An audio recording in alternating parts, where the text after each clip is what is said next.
First of all, good morning, everybody, and welcome to the second day of the fifth seminar INVALSI, dati INVALSI.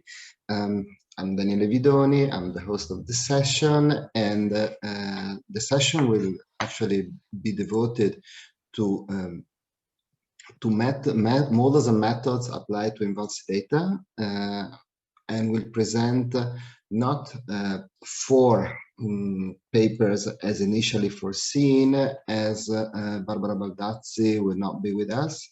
Therefore, the number of presentations in the session will be 3.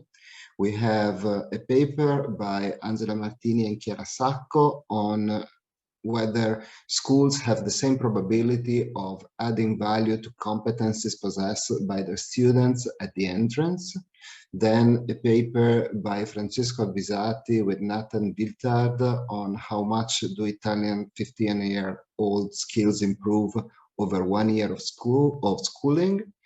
And then we have a third paper on the eye tracking and Invasive Tests, an ideographic study on the resolution path of mathematical tasks. This paper is by Roberto Cappone, Camilla Spagnolo, Christian Casalvieri, and Alessandro Gambini. My understanding is that well, one of the speakers that supposedly will present the paper is still trying to get in, but in any case, we'll have the paper at the end, so we hopefully will have the presentation. I would kindly ask you to write all your questions in the chat. We will collect all the questions and save the questions for an overall question session at the end. I tell each of the speakers that each paper should have, the presentation of each paper should be about 20 minutes, and I will be telling you when you have 5 minutes, and then 2 minutes, and then when you should close. And without further ado, I leave the floor to Angela Martini and Chiara Sacco for their contribution. Thank you, everyone. Good morning. I'm sharing the screen. Okay. Yeah. Okay. Good morning to everyone again. This work is the result of the collaboration between Angela Martini and me. And we try to answer to the question, do schools have the same probability of adding value to competencies possessed by their students at the entrance? One of the main questions in educational research is to understand how much the school account for the learning outcomes of their students. This is a central point for the research field of school effectiveness, and since the late 70s, the researchers have tried to answer it and try to demonstrate that school can make a difference to students' performance. To measure the effectiveness of a school, it is important to consider the quality of the instruction provided by a school, and it is important to consider that the quality of the instruction cannot be defined in absolute terms, but only with respect to the learning outcomes of its students. The second important point to keep in mind in the context of the evaluation of the school effectiveness is the necessity to guarantee a fair comparison of the educational institution. The results of a school, as we already know, are largely influenced by the student's background and the prior attainment. For this reason, the evaluation of a school must be adjusted for features of the students that are out of the control of the institution. Otherwise, the quality instruction and the quality of the school intake remains confused with each other. The value added is a largely used indicator of the school effectiveness and is defined as the contribution of a school to its students' learning, net of other factors that affect the students' performances.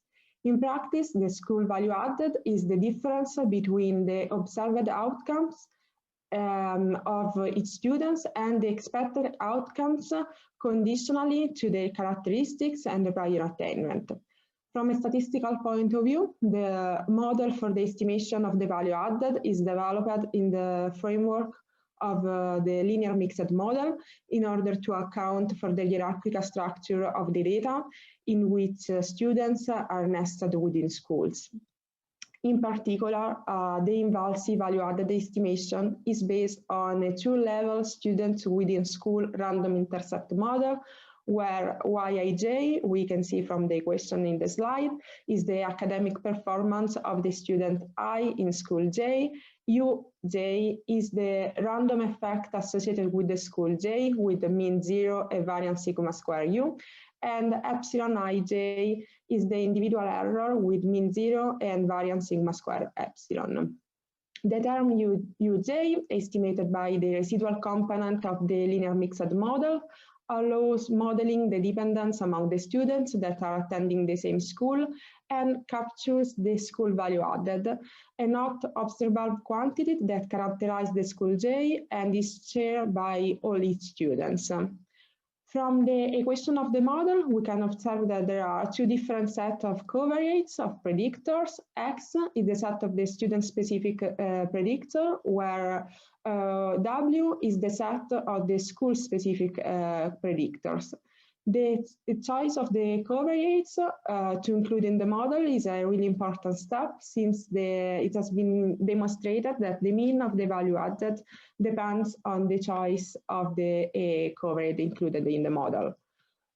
Here we can see the variables included in the INVALSI value-added model. We can see that at the students level, we have grouped the variables into different sets. The socio-demographic variable has, for example, the students' indicator of the socioeconomic background, the student's gender, and the immigrant status. And the variable that describes the scholastic profile of the student as the prior achievement, the kindergarten attendance, and if a student is a later enrolled student or not. The school level variables represent the context. So in the INVALSI value-added model, usually as a school level variable are included the average prior achievement, the school average socioeconomic indicator, the percentage of foreign students, and the percentage of later enrolled students. Starting from this framework, we propose in this work an in-depth analysis of the INVALSI value-added indicator, and our analysis aims to clarify these 2 points, which are the role played by the average prior attainment in the estimation of the value added, and which is the probability for a school to be in a certain value-added class given the prior scores obtained at the INVALSI test, considering the geographical area. Of course, the hypothesis that the correlation between the value-added indicator and the prior attainment score should be minimal, since the value-added is intended, as already said, as a measure of the school effectiveness that is independent from the prior intake characteristics. In this work, we analyze the grade 8 reading and math score obtained at INVALSI test in 2018-2019. And of course, for the estimation of the value added, we use all the variables seen previously. For the estimation of the value added, usually we perform a little data cleaning procedure that is composed of 3 steps. First, we remove the students without the prior score. Then we remove the classes with less than 70% of the students. And in the last step, we remove the school with less than 50% of the students. Here we can see in the table the final sample size considered for the estimation of the value added and of the last year of the lower secondary school for both math and reading.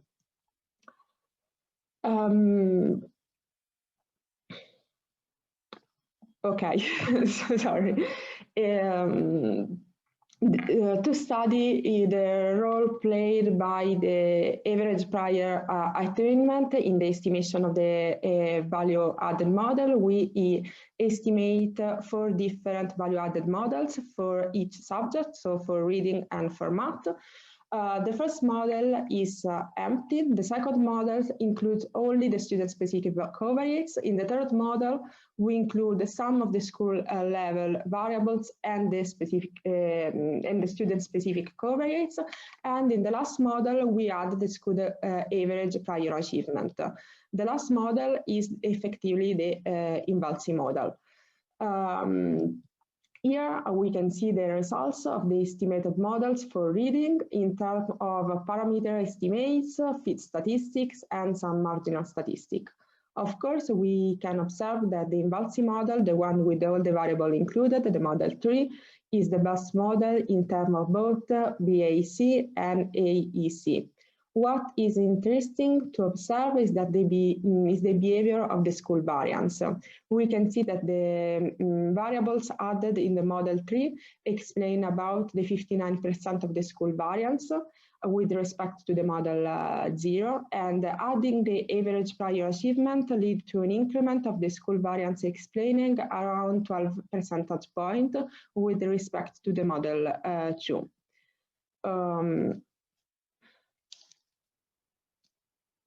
Okay. In the same way, we analyze the results of math, and we can observe that adding the average prior achievements leads to an increment of the school variance explained of around 5 percentage points. As expected, analyzing the correlation between the indicator of the value added and the average prior achievements, we confirm that the INVALSI value added indicator is not linearly dependent on prior attainment. We can see that the correlation coefficients resulted to be positive for model 1 and model 2, but the coefficient results close to 0 and not statistically significant, analyzing the value added estimated from model 3, the model used in INVALSI. What we find quite interesting is that performing the same analysis only on the value added estimated by the INVALSI model, but accounting for the geographical area, we observe a weak but statistically significant correlation between the value added indicator and the average prior achievement in the north and in the south. As we can see from the plot and the table in the slide, the correlation results to be positive for the school in the north and negative for the school in the south. This finding suggests that analyzing the residual separately for each geographical area, all in the center, the model hypotheses are validated, since in the north and in the south it is still possible to observe a linear association between the value added indicator and the prior score. For this reason, in order to better understand the relation between the school value added and the prior score accounting for the geographical area, we try to analyze the distribution of the value added. This time, we use the value added categorized in 5 classes. Indeed, INVALSI, return to school, the estimation of the school value added characterized in 5 classes, as we can see from the figure. Using as a threshold the national mean of the school value added plus or minus 1 or 2 standard deviation. These plots reports the relationship between the school mean prior score and the school value added for each subject in Italy and in each geographical area using the box plot representation. The results of this descriptive analysis are, of course, confirm, of course, the results that we have seen in the correlation analysis. We focusing on math and on the median values, we observe that in the north and center, the interquantile range of mean prior score of school with negative value added is wider than the other school. Moreover, the median prior score of school with negative value added is higher than the one of the school with slightly negative value added in both the subject, maths and reading. And starting from the slightly negative value added class, we observe that increasing the value added class, the median of the average prior score grows slightly for maths and reading in North Italy. In South Italy, the schools show the opposite behavior. As the value added class increases, the average prior score seems to decrease. to study the relationships between the probability to be in a certain value-added category in the last year of the lower secondary school given the prior score, we exploited the multinomial logistic regression model. The outcome variable is the value-added categorized in 5 classes, and the reference class for the model estimation is the negative class. Moreover, we include in the model only the school in the tail of the distribution. In other words, we did not include in the model the school that obtain a value added on average.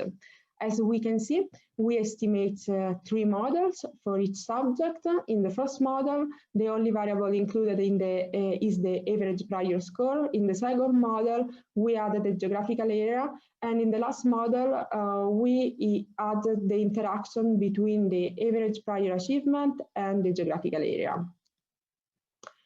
The tables, so for reading and math, the parameter estimates and the fit statistic for each model. The ESE and the McFadden pseudo and square suggest that the best model is the last one, the complete one.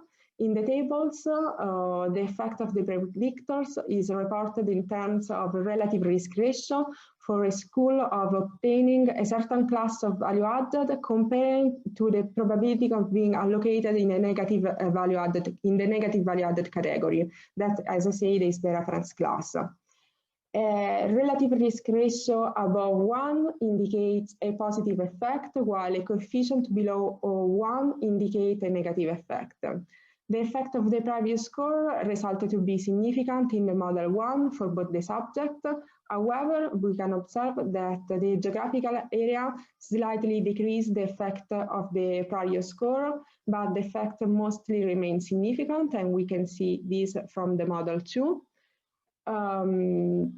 The addition of the interaction implicates the loss of the statistical significance of the prior score effect, including the geographical area variable in the model, so that schools in the south are more likely to be less efficient, since the relative risk ratio of the 3 categories is always statistically significant and above 1.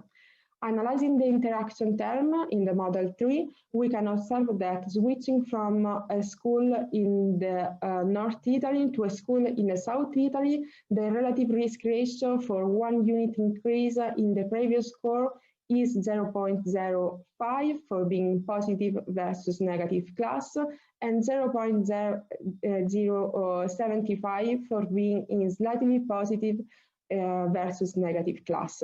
And this points out that the school in South Italy, with students having on average high previous competence, are more likely to be less efficient.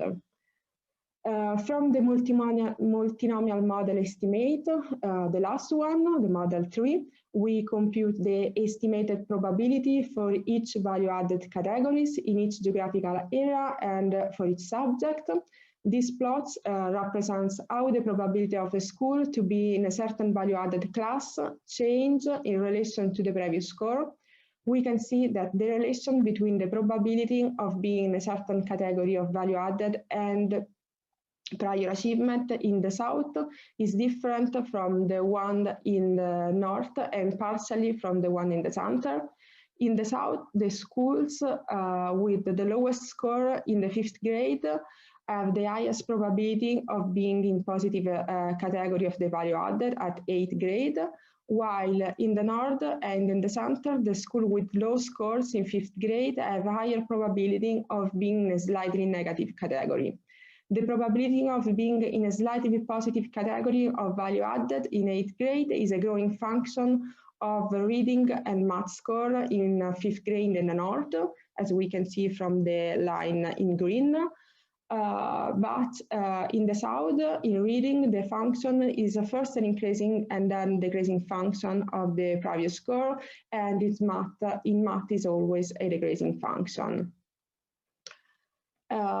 Finally, from this analysis, we confirm that the INVALSI school value added in the last year of the lower secondary education is not linearly dependent on the prior attainment at national level. On the other hand, we confirm the importance of the geographical area a weak but statistically significant correlation between the value-added score and prior attainment by geographical area, as we observed, was positive in the north and negative in the south, has been found. And what we found interesting is how the relationship between the probability of being in a certain category of value-added and prior achievement in the south is different from the one observed in the north and from the one observed in the center. These findings highlight the importance of the effect of the interaction between the prior attainment and the geographical area. Differently from the south, in the north, the school with low average prior attainment are unlikely to add value to the students. But on the other hand, a school in the south is less likely to add value to students as the students' prior attainment increase. Okay, this was all. Thanks everyone for the attention.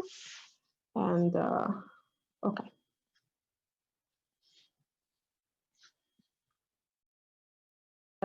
There is no audio. Sorry about that. Thank you very much, Chiara.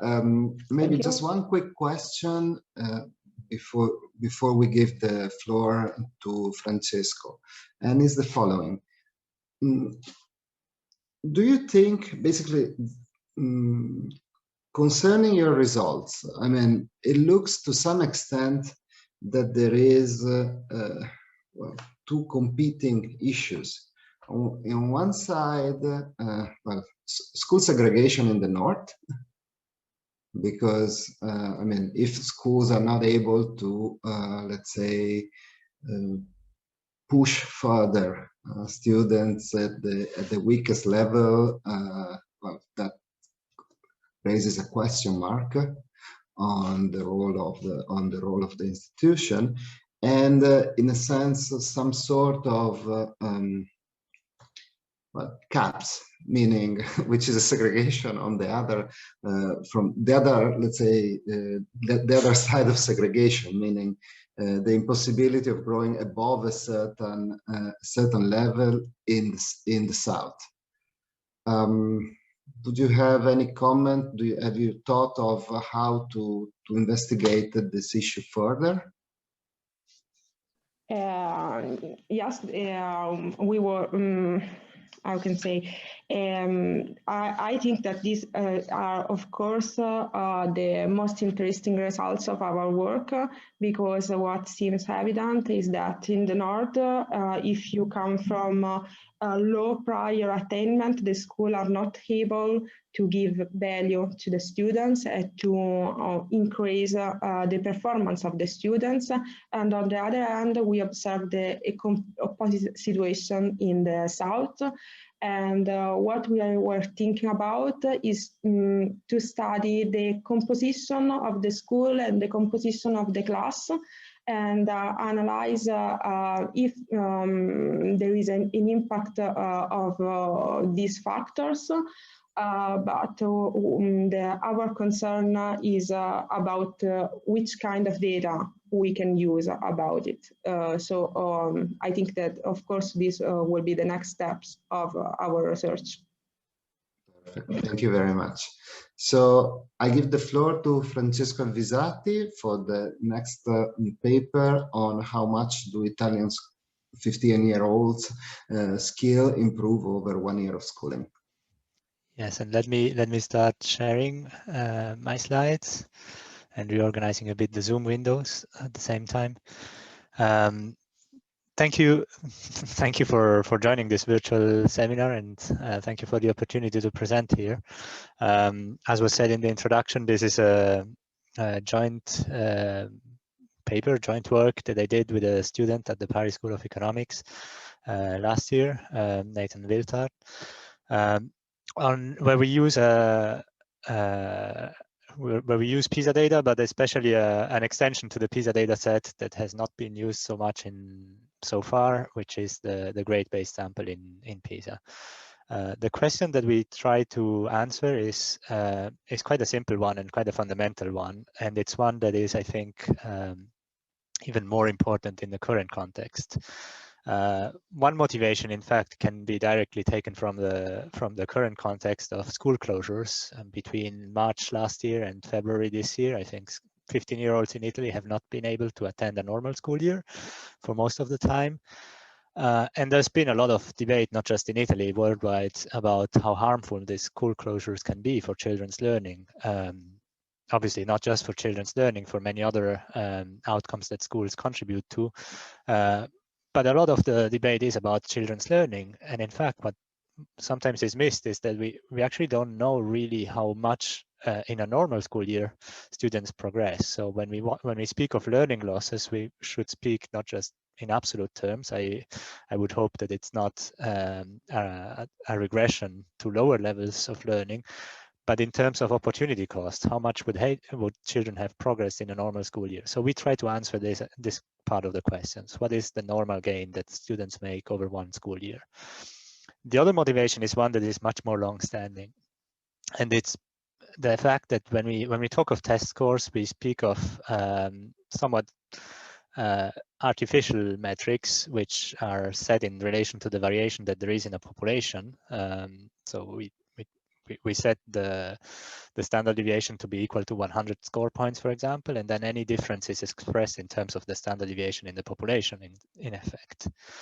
But to give meaning to these differences, for example, when we see that the difference in PISA score points between the north and the south of Italy is about 50 score points, what do 50 score points actually correspond to? I mean, a standard deviation is difficult to communicate. So one natural way of saying what this corresponds to is to try to understand how many years of schooling does it take to gain 50 points on a test, for example. So the gain in test scores over 1 year of schooling provides this kind of benchmark to which we could compare and which we could use to communicate better the significance, not just the statistical significance, but the practical significance of differences in test scores. So to be clear about what I try to estimate in this research, and it's part of a bit of broader effort, which is not just about Italy. I'm going to present mostly the results about Italy here. It's not just the effect of schooling over 1 year, but it's the composite effect of being older by 1 year and having completed an additional year of schooling. So the counterfactual situation that we imagine is if we were to measure in exactly the same test and with exactly the same test conditions and with exactly the same motivation by students to take the test, students in 2 consecutive years, how much would they have progressed? And we don't try to distinguish what is the contribution of age and maturity and everything that happens out of school from the contribution that is due to just schooling in these years. I'll come back to that in the discussion, but it's important to know this, perhaps in particular with respect to the first motivation, that if it may be that students learn not just at school, and that what we are identifying here is not the effect of school, it's the grade gain in the sense of the difference between adjacent grades in test scores. So PISA is notoriously not a longitudinal study, as in the counterfactual example that I said, and it's one that allows to compare learning at age 15 across a large number of countries and within countries across groups of students. Now, the cross-sectional design makes it very difficult to identify what is this natural grade gain. I mean, there is some variation in grades within the PISA sample because PISA focuses on 15-year-olds and not on a particular grade in the school system, but that variation is very likely confounded by a lot of endogenous aspects, which determine precisely why some students are ahead of schedule, why some students are behind schedule. And so it's not a random design which would allow to identify the typical grade gain that students would make from one grade to the next. So what we do to overcome this limitation is to use a quasi-experimental matching method, exploiting the extension to the Italian sample in 2015 and 2018. And as I said, this is part of a broader research project where we try to use other kinds of quasi-experimental methods, depending on the country, to identify this grade gain. What I want to present shortly is the data that we use, what is the quasi-experiment in the Italian context, and then present you some balance tests, results, and a short discussion on interpretation and implications. So as I said, we used the PISA regular samples for Italy from 2015 and 2018, and we expand them with grade-based samples. So PISA is for 15-year-olds, and the typical grade for 15-year-olds, as you all know, in Italy is the 10th grade. It's the second year of upper secondary education. So at that point in Italy, students are tracked into different kinds of vocational and academic tracks. And there is also quite some variation due to the practice of grade repetition due to the fact of early school enrollment in the grades that the 15-year-olds in the regular PISA samples attend. So the grade-based samples for 10 grade students, they do include not just 15-year-olds, they do include also some 14 and 16-year-olds, and actually even some 13 and 17-year-olds, but mostly 14 and 16-year-olds who are in grade 10.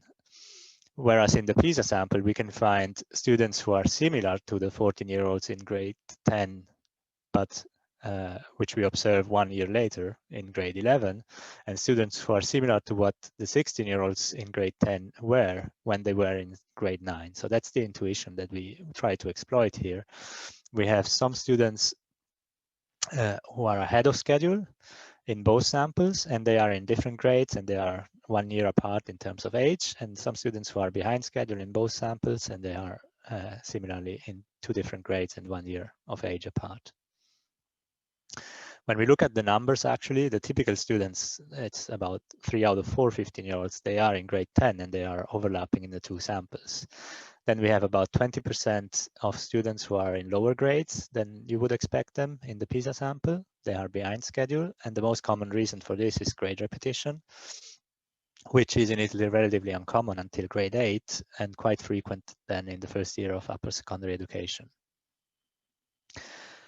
About 7%, so a much smaller portion, is ahead of schedule, and the most common reason for this is the anticipo scolastico, which is a possibility for students in particular who are born between January and April in the calendar year. So 92% of these 70% of students, they are actually born in the beginning of the school year. It's also much more frequent in the south of Italy, as we see also from these samples. Whereas the reason for being 1 year ahead of schedule in Italy due to grade skipping is actually quite rare. There's virtually no students who starts at age 6 and then skips grades to be found ahead of schedule by the time he or she turns 15. So most of the early enrollment, most of the students ahead of schedule, they actually have enrolled early in primary school and have then since followed more or less a regular school career.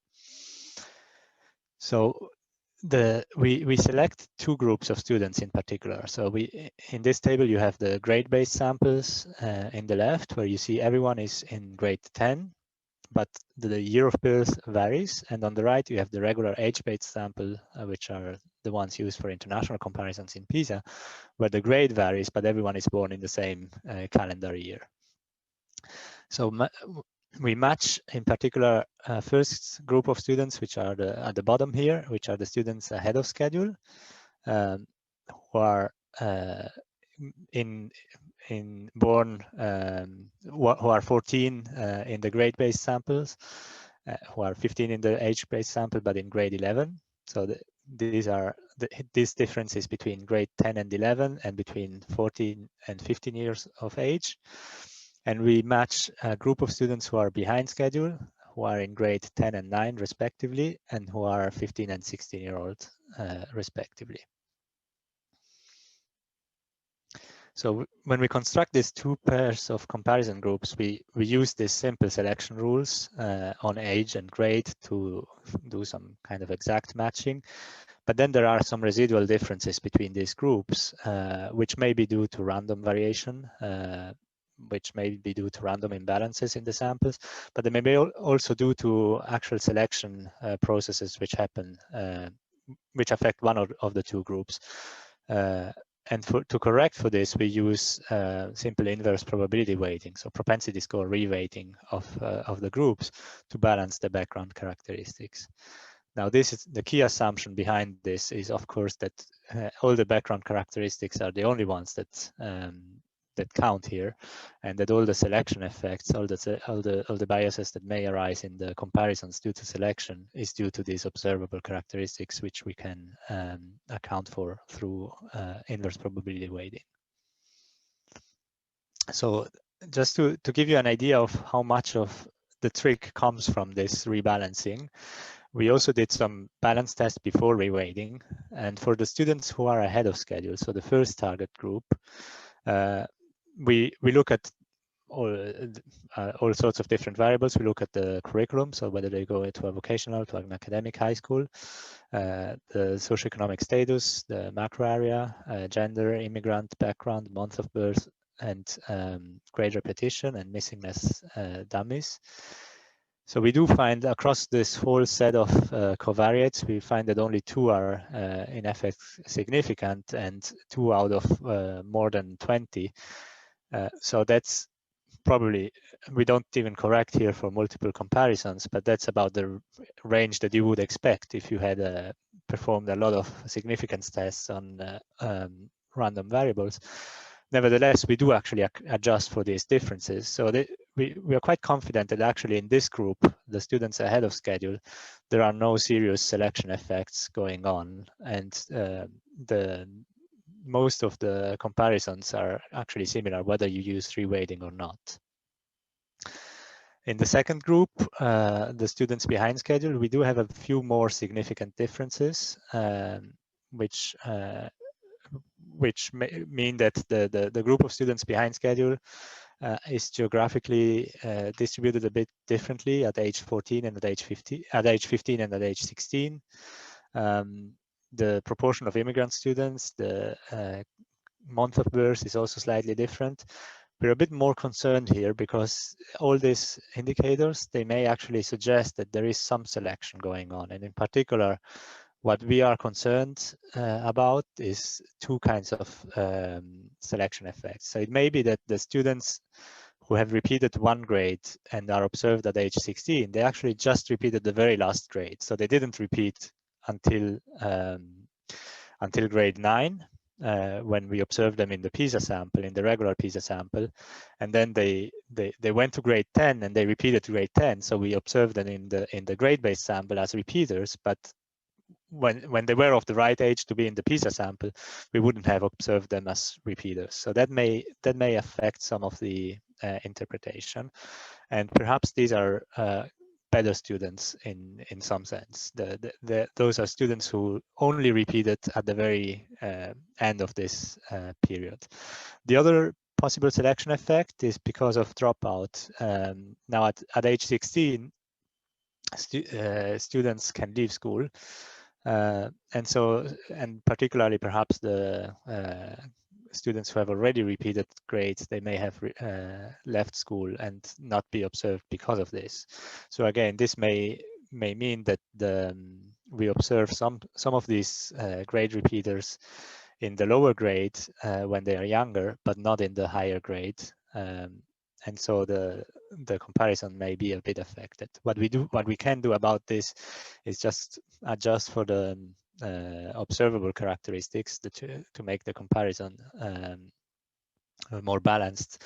And all these significant differences that we observe here, they actually turn out by design, by the mathematical properties of the methods, to be balanced once we reweight observations according to the probability of observing them in the comparison in one of the 2 groups. So coming to the results after we reweight the results, we show that for students ahead of schedule, which are our first interest group, we see that the difference between grade 10 and grade 11 for students ahead of schedule is between 11 and 13 points, depending on the subject. It's quite a small sample, as you saw before, so the standard errors around this are quite large.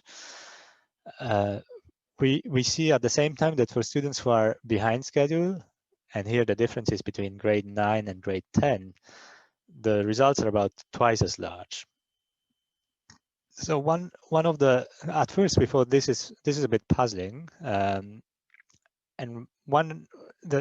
we can provide two explanations for this difference, or three explanations, and I'm going to present some elements of this. So the first explanation is actually, well, we're looking at different grades here. We're looking at grade 9 to grade 10 and grade 10 to grade 11, and there is some evidence in other studies that the grade gain is actually diminishing over the school career. So it may be that we should actually expect some of this because of some sort of decreasing returns to school. The second explanation is what I presented before, what I mentioned before, that there are actually some selection effects going on, that we do have in the comparison of students behind schedule. We have in the higher grade, we have included some of better selected students among students behind schedule, because those are the students who went through the first 10 grades without grade repetition and then repeated just grade 10. So if that's the case, this is a bit biased upwards. And what we do here is we try to restrict the sample in the last line just to students who had repeated grades before they arrived in upper secondary education. So we look at only that subset of students, which should take account of this fact. I mean, it's another selection rule, and indeed what we find is that the results are a bit closer, are a bit smaller when we account for that. We still don't account for the possible selection due to dropout between grade 9 and grade 10 for 16-year-olds. So the other explanation is actually the geographic variation within Italy, and indeed I mentioned it in the introduction that students ahead of schedule, they're disproportionately actually found in the south of Italy, whereas the students behind schedule, they're much more equally proportionally distributed across geographic areas. So we did try an exploratory analysis to look at the differences by geographic areas in these two sets of estimates. So these are in the next slide. If you look first at the students ahead of schedule, we have students in the north center. We have divided students in terms of north, center, and south. And for students ahead of schedule, we kind of find, I mean, with a lot of problems due to the small sample size. So it's very difficult to draw very conclusive conclusions, very firm conclusions from these comparisons due to the large standard errors and the small sample size. But we do find that indeed the students ahead of schedule actually they do seem to have larger grade gain in the north of Italy than in the south of Italy. Again, this is very tentative because of the large standard errors.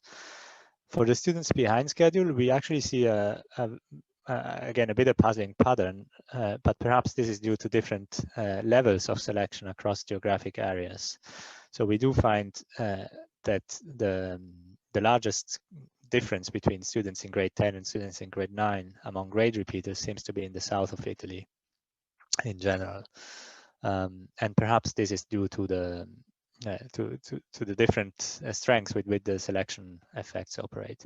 So one interpretation actually of this is to say, well, I'm quite confident actually that for students ahead of schedule, there's not significant selection bias going on. So I quite trust this. The main limitation here is the fact that this is a very special population. It's not a typical population, and it's a very small population in Italy.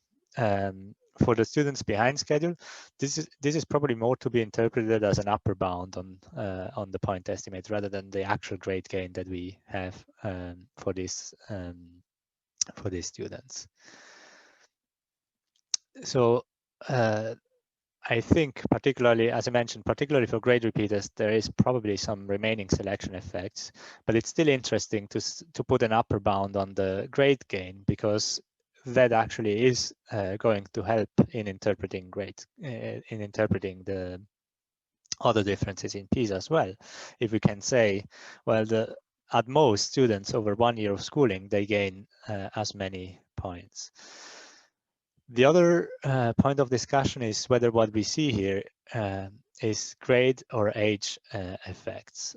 So we don't have evidence from we cannot use this data to disentangle the two reasons. And I think one interesting related literature here is the literature on the summer learning loss or the summer learning stagnation.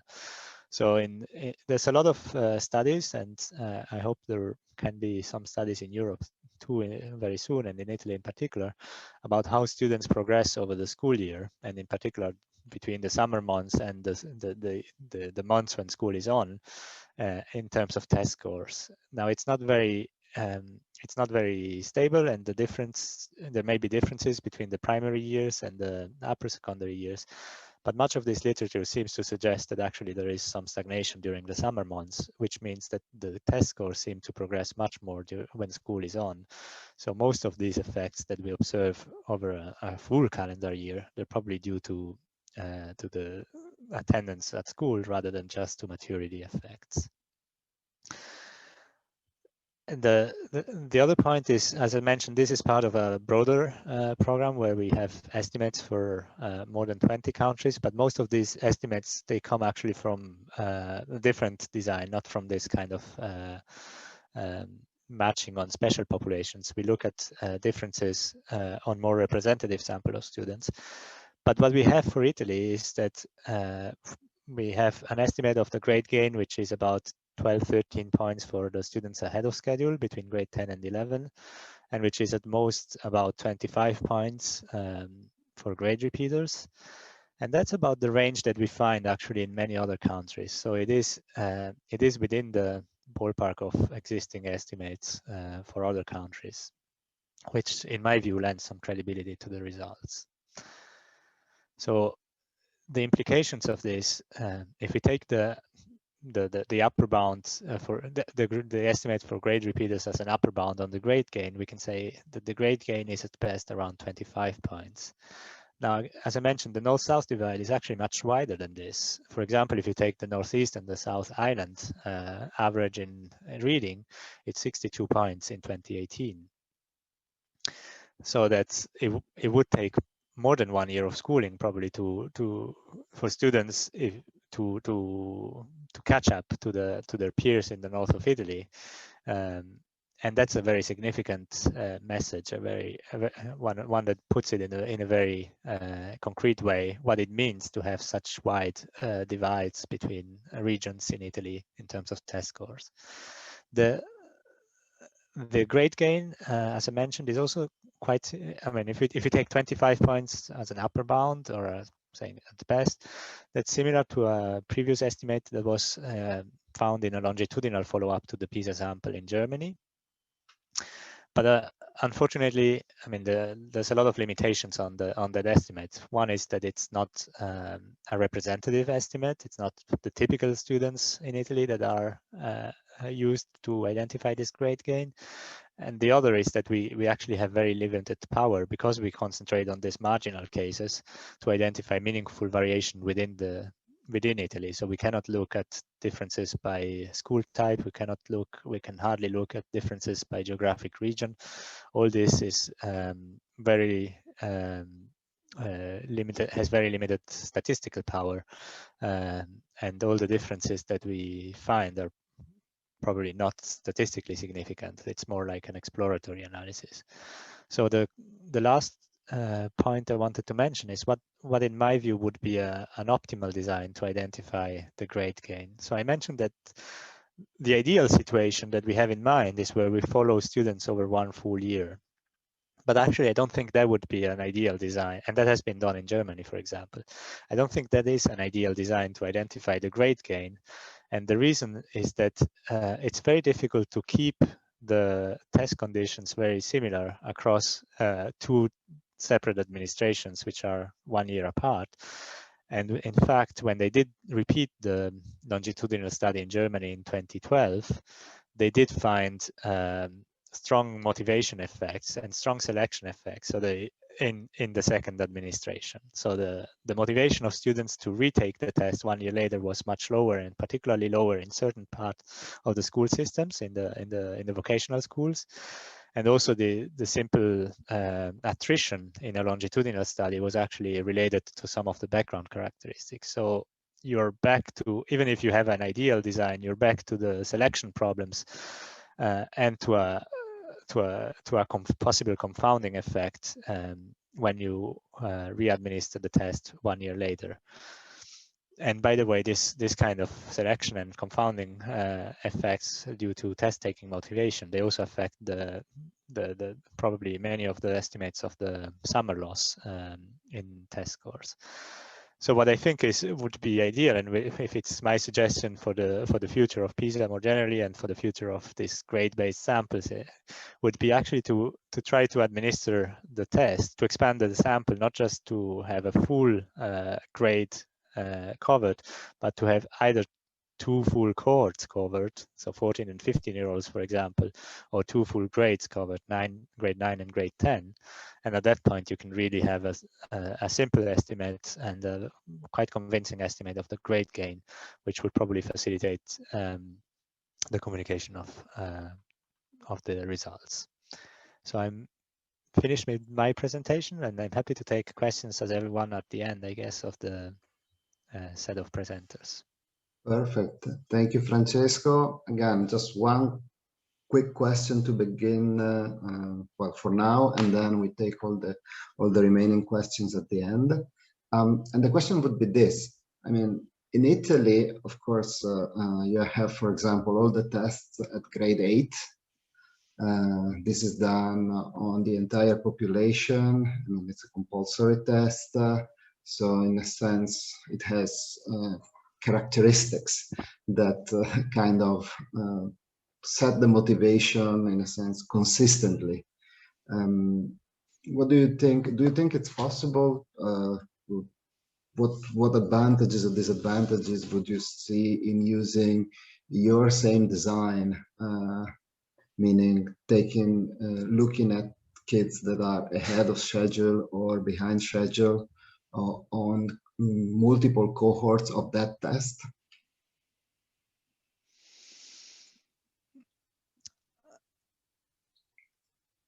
So I'm not sure. So at grade if I understand, you would compare students who are different age but in the same grade in this. So students who are 13 or 15 instead of yes. 14 at grade 8. So I mean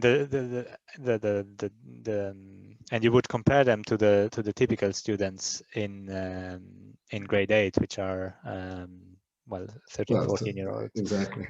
But so that would give rise to a lot of selection concerns, because you would compare essentially grade repeaters to students who have never repeated a grade, or students who are born. So I don't think you can ever overcome these selection effects. No, what I meant was something different.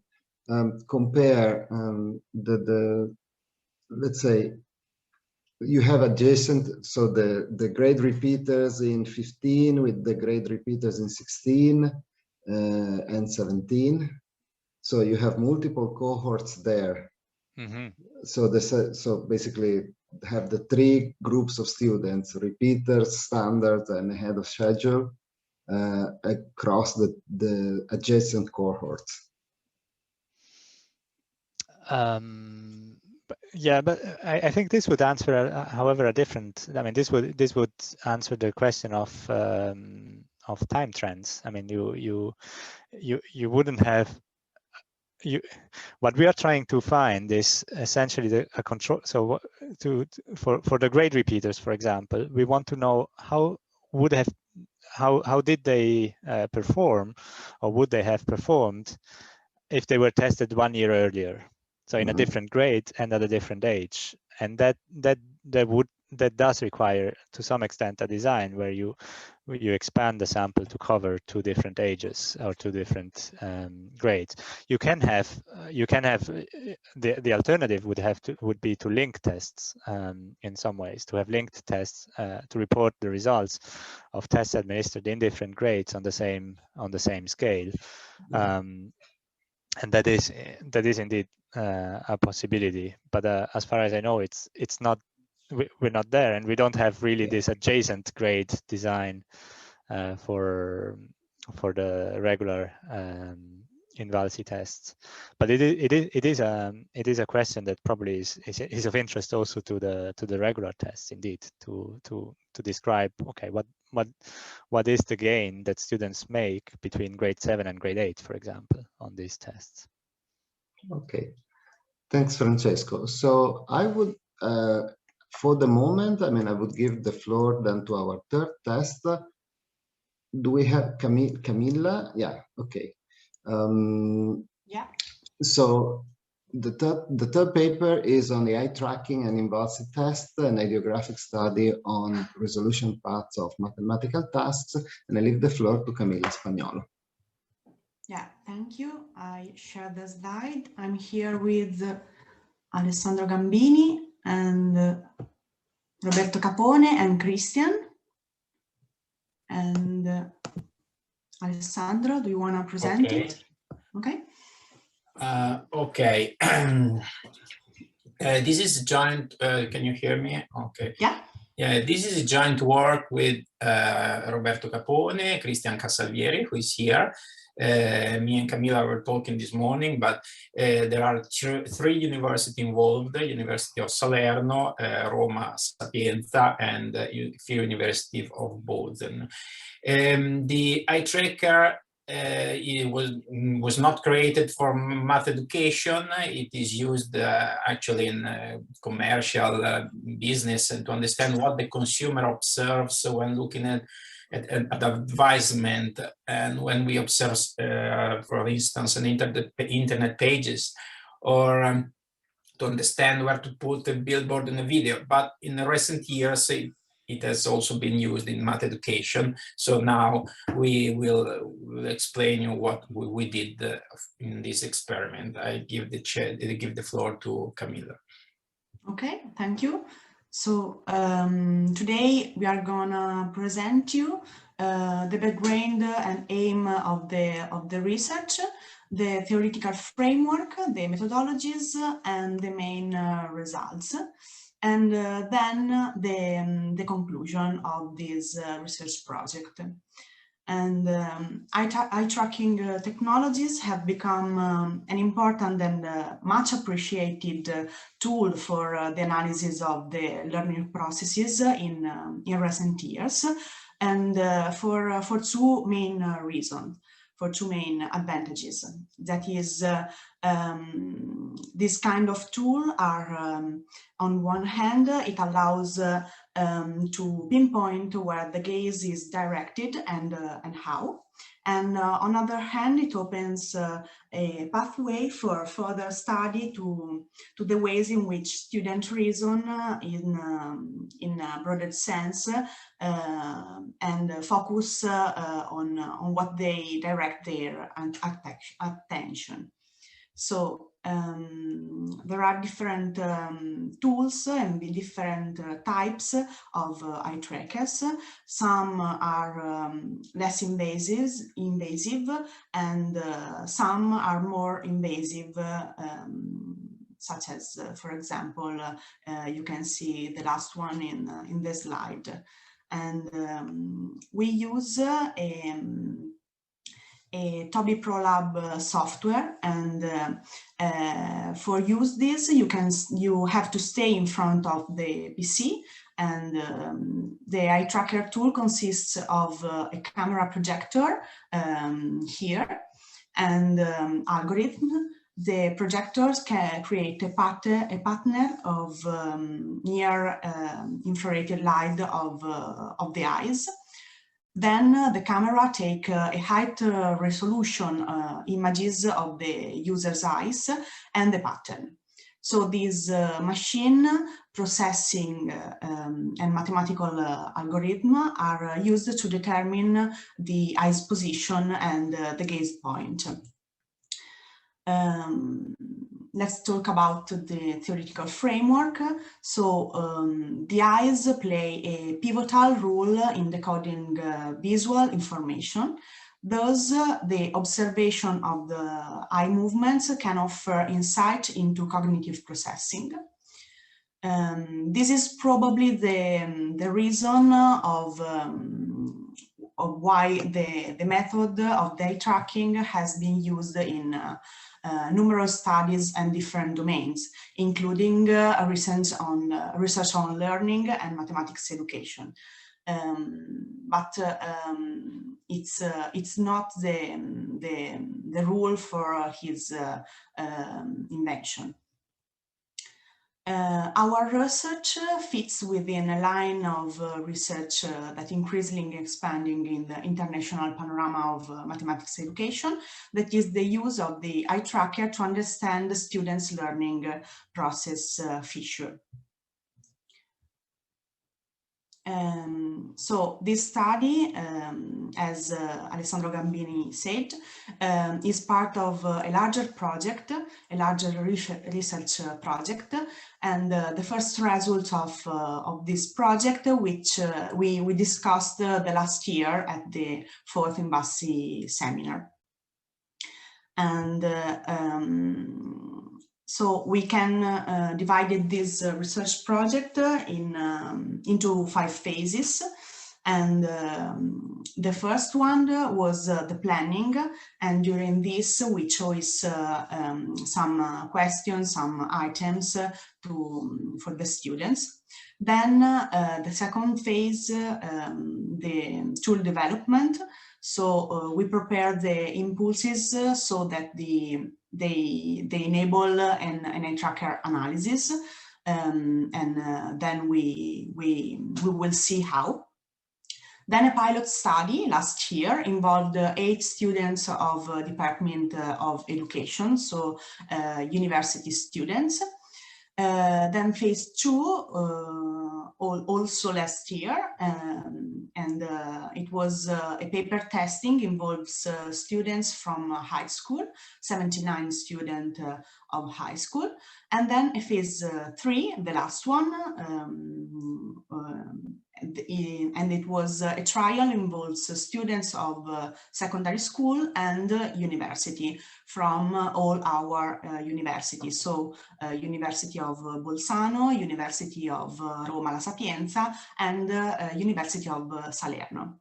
In the following, we will explain in detail the phase 3, the last one, which is the one we consider to answer on our research question. Before doing so, let's explain some technical terms and parameters used in eye tracker studies, such as fixation.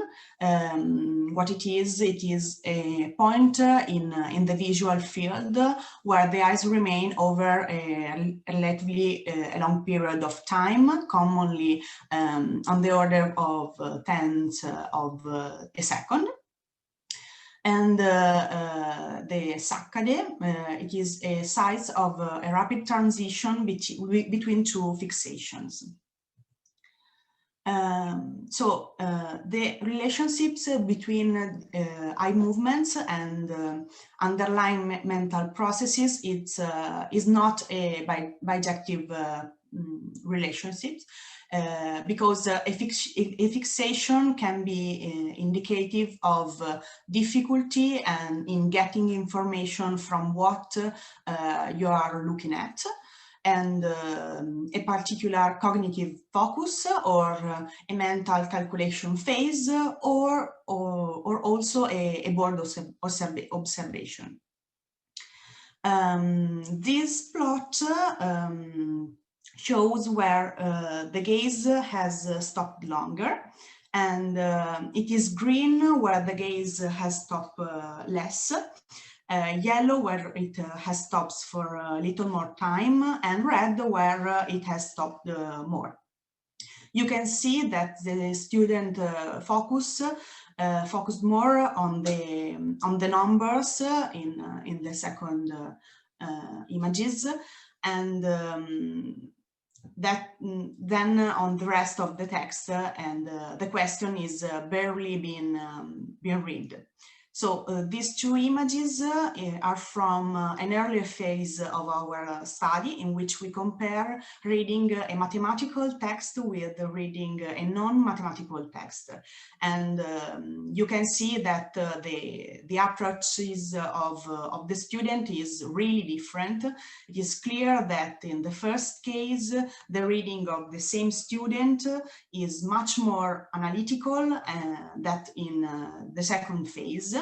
In fact, the mathematical text, we can see the focus on the numbers here, and the other text is barely read. So the focus is on the numbers or also on the images, and this is why we focus on the images in the next phase of our study. So there is a difference, obviously, between difference between reading and understanding mathematics text. So reading mathematics requires skills in multiple representation of mathematical objects, so like formulas, graphs, diagrams, tables, etc. Reading the various representation is influenced by various factors, such as knowledge, the context in which it is appeared, the structure of the representation themselves, and so on. Two cognitive processes are involved. The first concern the process of observing the representation to access its meaning. The second concern the jump from one representation to another of the same mathematical object. So there are two fundamental questions. Are there differences between formulas and graph in terms of eye movement? And if there are such differences, what do they imply in terms of reading and understanding mathematical text?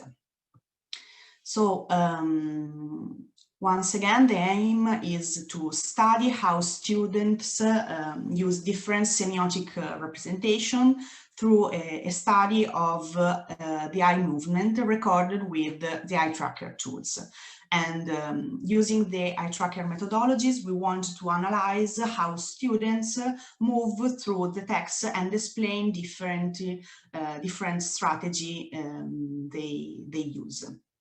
So the data thus obtained will be compare the result between secondary school students in grades 11 and 13 and university students. And the aim is to measure how cognitive processes have evolved in transition from secondary school to the academic path.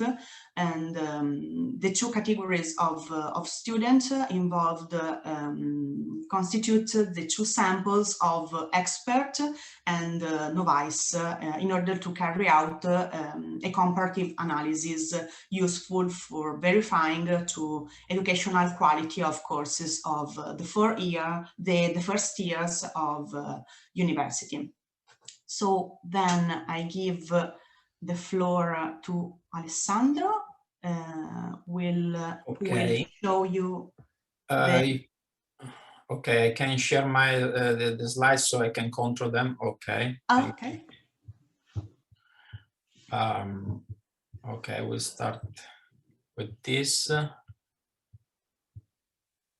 Okay, so the third phase involved students at the end of the secondary school and the beginning of the university, freshmen more or less, in three universities, I told, Sapienza, University of Rome, University of Salerno, and Free University of Bozen. We will see that the selected questions in data, not all, but some of the selected questions in data. Unfortunately, this third phase was brutally interrupted due to the pandemic of COVID-19. But now we'll present in detail the items that constitute the test we intend to use in phase 3, specifying the motivation and the intention with which we generated them. As mentioned above by Camilla, the general purpose is to use the Ricerca technology for the analysis of our test. In particular, we intend to study the way in which students use the different semiotic representation through the study of the eye movements, and once they are stimulated by the question that require the visual analysis of formulas, graphs, but also common language text, and how will this affect the candidates of problem-solving ability. Or the first one is an INVALSI test. It was assigned in 2017, and it's also taken from Teams Advanced. And this question is an open question. It was administered also, I think, in the main study, but I'm not sure, but I'm sure it was in the field trial test. Input is assigned in a multiple semiotic register consisting of the combination of common language. There is the equation of the line, and so text and graphs.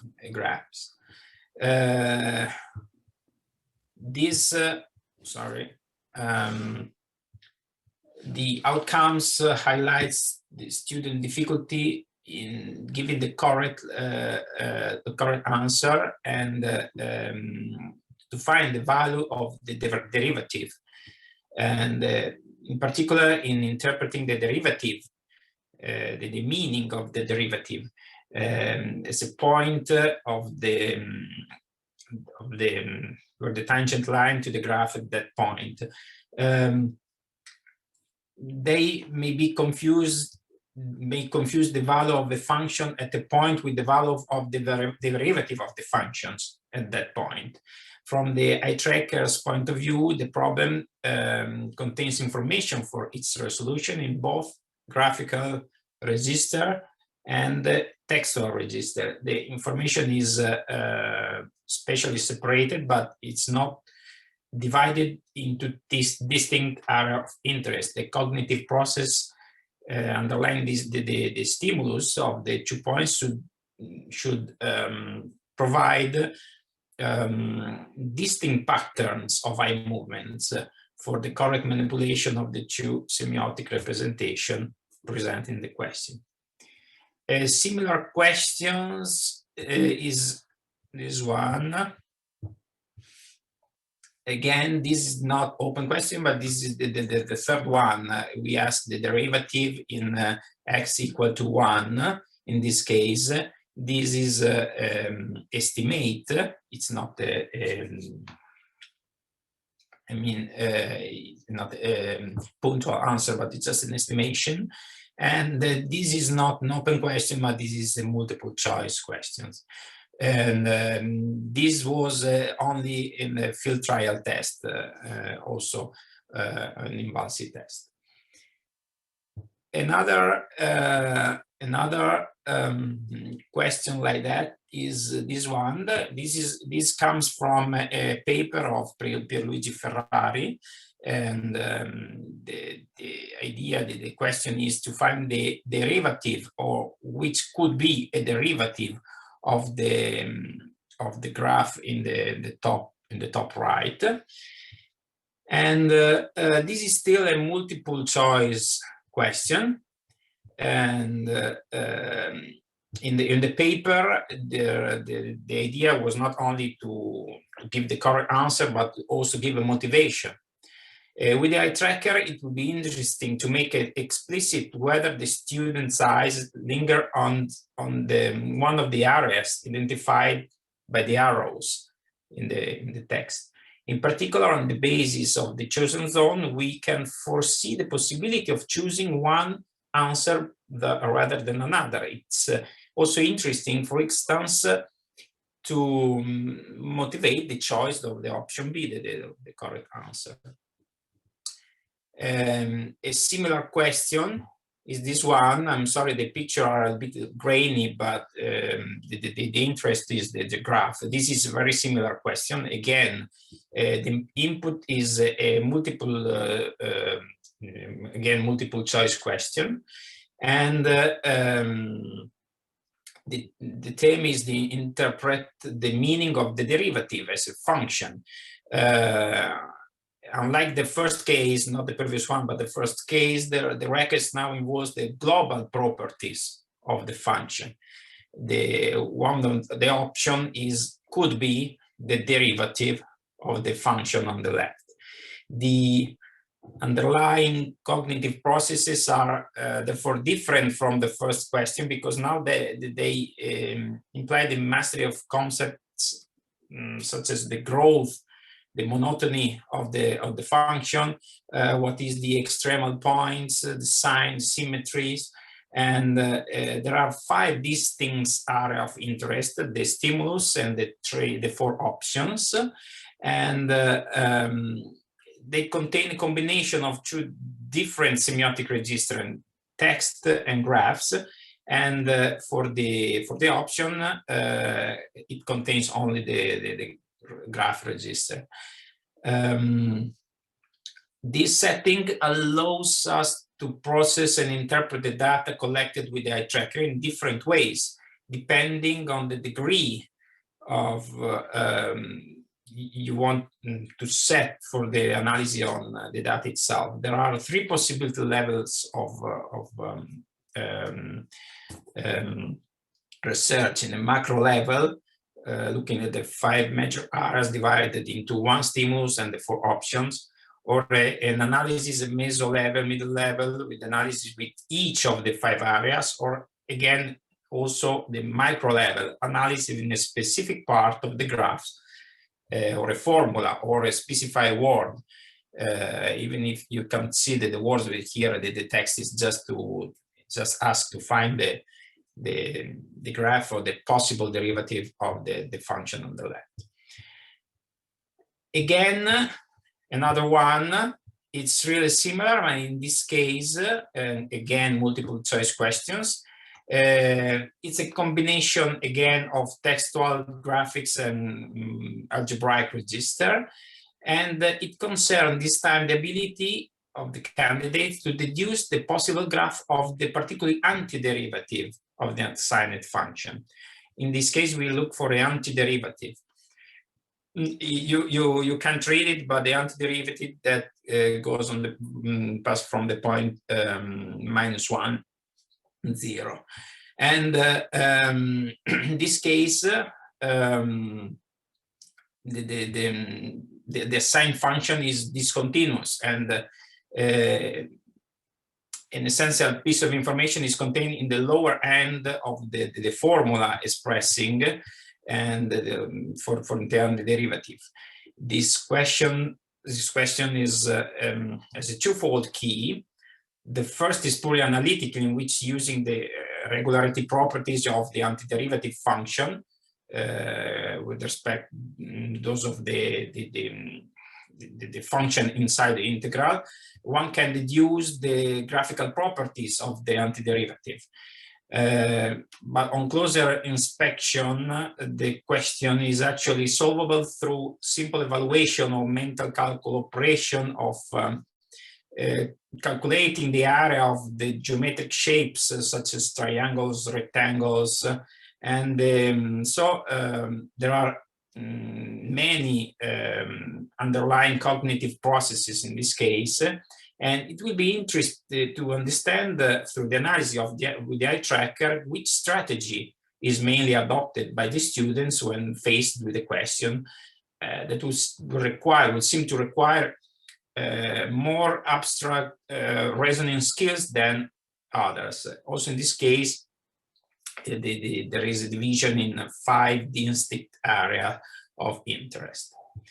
I skip another question about there are some other questions. One is about a differential equation, a Cauchy problem. We will skip it for question of time. Just show another one about a little bit different.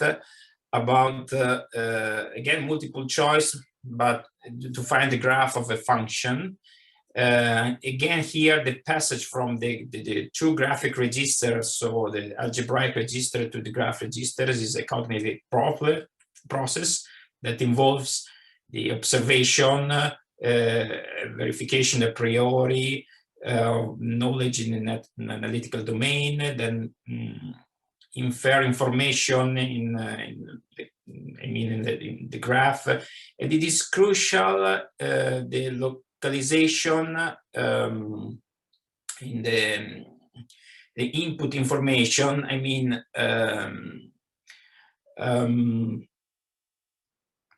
in this, the student, the candidate must verify some information on the graph and look for the options in order to exclude the incorrect answer and identify the correct one. So again, as in the previous questions, the conversion, the transformation required from formula to graph, and again, the mental process to solve this problem is use the concepts of function, but also the period, frequency, spatial translation. The period is more natural, intuitive than the frequency in this case. Also, if they are related, because one is the inverse of the other one, and also the relation of the multiplicative factor 2 that there is in the for x, for the variable x, the additional term pi alpha that can be read in a trigonometric context, and so in the algebraic register, or a factor of translation in space in the graphical register.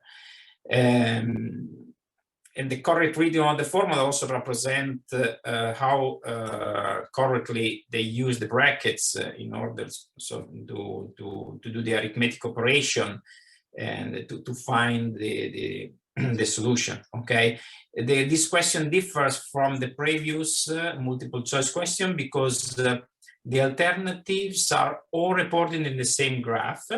Actually, the original one, they have colors, and this one is all black, but the original one have colors, and this helps the candidate to distinguish the four trends. The emphasis not on the area of interest, but on the close comparison between the graphs, which correspond with corresponding cognitive function of the saccades of the temporal trajectories of the eye movements, and from this data it will be possible to infer whether the student uses the overview of the function of the options or a local discernment about specific parts of the graph. Okay, just to conclude, I've tried to write as much as possible in the conclusion, but in our study we focus on the student behavior dealing with multiple choice questions. In the presence of the option influences and affects the resolution strategies. In particular, each option is catalyze the student's attention on certain details. Various researchers have highlighted that different types of information that the analysis of the solution processes in mathematics carried out with the R tracker, and our analysis highlights that this is a typos, that the information potential obtained from the analysis of the solution processes is in mathematics with multiple choice question can be even more robust. This analysis of the strategies adopted by the students can provide precise information in different directions, even for the design of the tasks. And the analysis with the eye tracker provide precise information on the design of the task, and regards the multiple choice task, they can provide information not only on the positioning of the figures, the graphs, or on the representation numbers, but also on the option. Representation and position data of the option, on the positioning of the shown the order, and so on. And the fact that the analysis of the solution process gives information on the planning of future tasks fits within the strength of thought of the formative assessment, and exactly with what is called the formative feedback. So for the direction, the issue emerged can be useful one side to better understand the resolution processes, and in the task of design activity in a formative perspective. And thank you for the attention.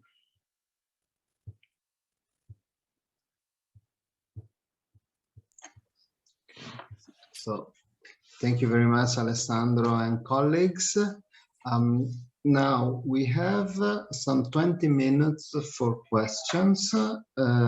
Therefore, please feel free to put your questions in the chat. To begin with, we have one, if I manage to read it. We have one question from Francesco to Chiara. And Francesco asks, what's the reason, in your view, for the differences by geographic area? It looks like there is more regression to the mean in the south than in the north. Does it mean that the reliability of the prior achievement measure is lower in the south than in the north? Is there independent evidence on this? Okay, thanks for the question.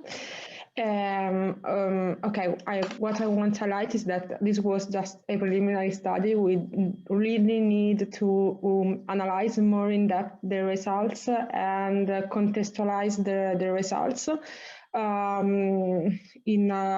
We have thought about the effect of the regression on mean, but actually I didn't analyze this point, but I would like to analyze this. And about the data reliability, I didn't think about it, and about the data reliability in the south, and I'm asking if you have, from your experience, any suggestion about the factors that could affect the data reliability in the south, because now I'm doing another work, always with the INVALSI data, about the effort of the students during the INVALSI test, and how the effort affect the score of the students and the validity of the score itself. And I have found that in the south, the effort is really a problem, because a lot of students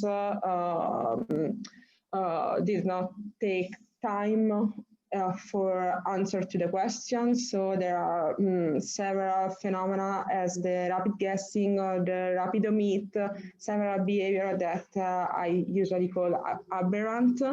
And so I'm thinking about it, but maybe you was think something else, and so I'm open to any suggestion about it.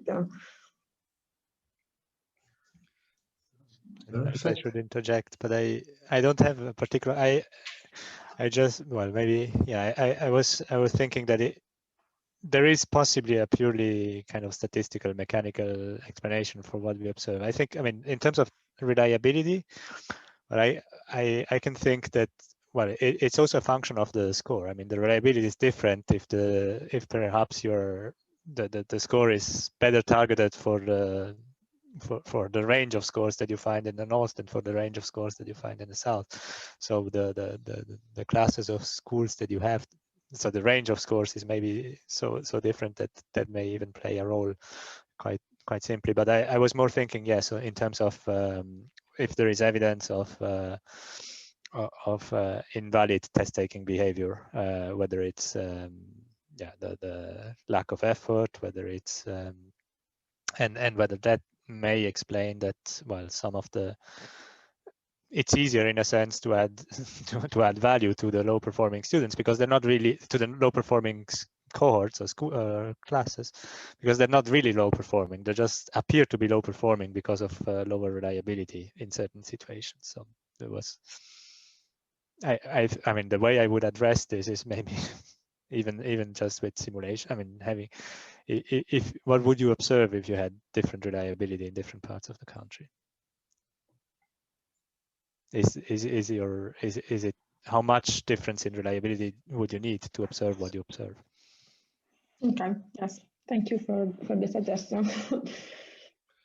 Now, one general comment, which basically the INVALSI colleagues report to me.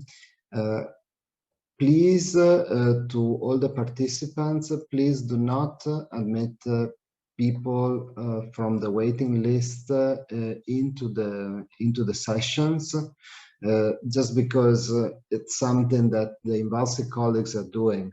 And also, then you risk to have participants that do not put, I mean, that not spell out name and last name, and therefore it's unclear who is actually participating in the session. So just as a reminder for, well, for all the next sessions. Then, one comment from Barbara Baldazzi to Francesco concerning reasons for early attainment or early participation to schooling. Barbara says that students in the South anticipate entry to school starting from pre-primary education, as there is no kindergartens or less kindergartens in the South. Therefore, students already, I mean, kids already at age 2 are put in pre-primary school, which is present and free for all. Less than 10% of children in kindergarten are in the South. So students in the North and Center choose to enter school earlier for reasons perhaps more related to skills. Also because 40% of children in kindergarten are in the North, and therefore this difference in, let's say, entry strategies could be one of the reasons for the result. I don't know, Francesco, if you want to comment on this type of reflection. Yes, I think it is indeed important to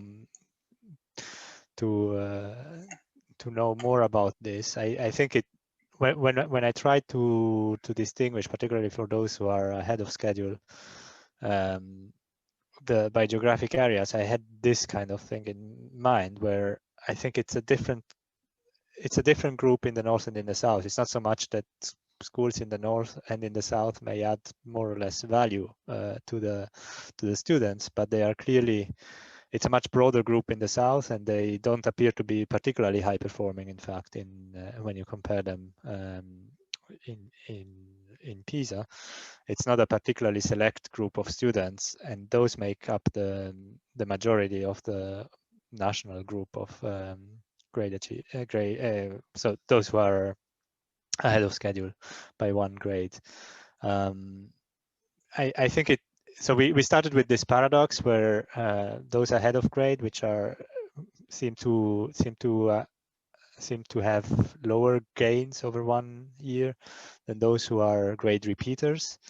And I think when we look at it in terms of, okay, who are the most likely to be the more select students who are ahead of schedule, who are those, well, in areas where there are fewer of them, then we see that it starts becoming a bit more coherent with our expectations. But I would be, I mean, if I can ask Barbara or anyone else, if there are any, even outside of this seminar, if there are any, if you are aware of actual data and existing research on the reasons for entering for this anticipo scolastico, perhaps even by region, I would be very interested in receiving those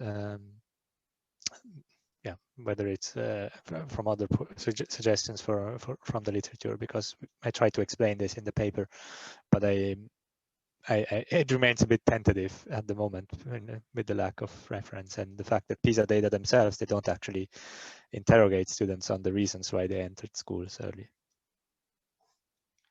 Thanks, Francesco. Well, one curiosity I would like to ask to Camilla, Roberto, Christian, and Alessandro concerning, let's say, the way you apply your study, and whether you have done the same type of analysis also on items in not in mathematics but in Italian, and whether the same type of analysis can be done in the different subject. Yeah, thanks for the question. And so the first analysis we shown it's about the phase 2, and we want to do the same things about the tasks we shown about the phase 3. But due to the pandemic of the last year and this year, we were unable to administer the tasks in the last phase of our study. So we will do as soon as possible, so that we can proceed with the analysis of the answer of the research question. So we implemented the tasks, but the stimulus of the eye tracker, but we do not administer it. Okay. Thanks. There was just one Italian that we showed in the slides. One of the first was an Italian task that showed Camilla, but just one. Okay, and actually, Chiara asks to you, well, Chiara is curious to know if you have ideas about alternative data as eye tracking or number of clicks that could be useful to collect in order to have a better understanding of student behaviors during the test.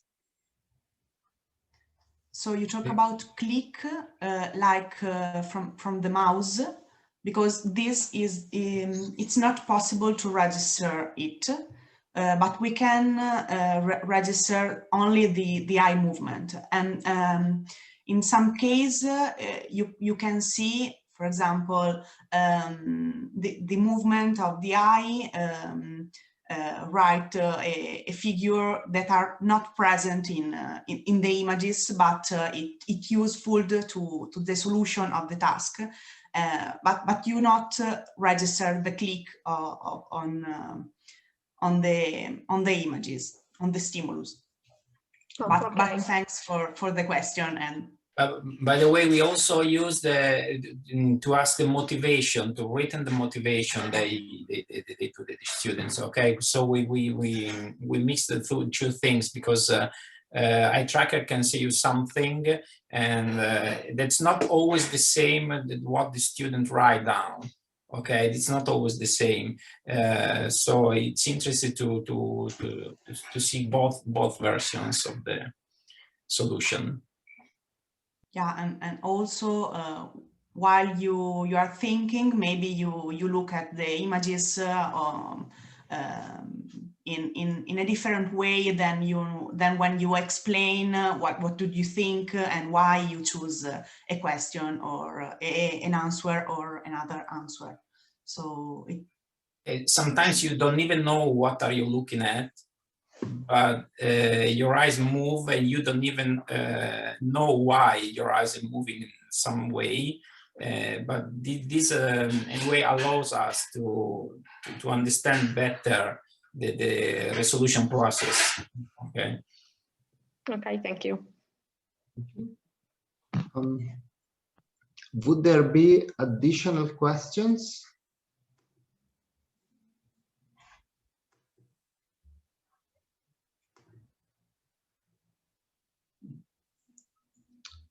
I don't see. Well, provided that we don't see additional questions, I mean, we have been very good, just on time, actually even slightly ahead of schedule. And therefore, I would thank all the speakers for the very interesting contributions and all the participants for their attendance to the session. And I guess that well, we will see you in the next sessions. Thank you very much. Thank you. Thank you very much. Thank you. Bye. Bye.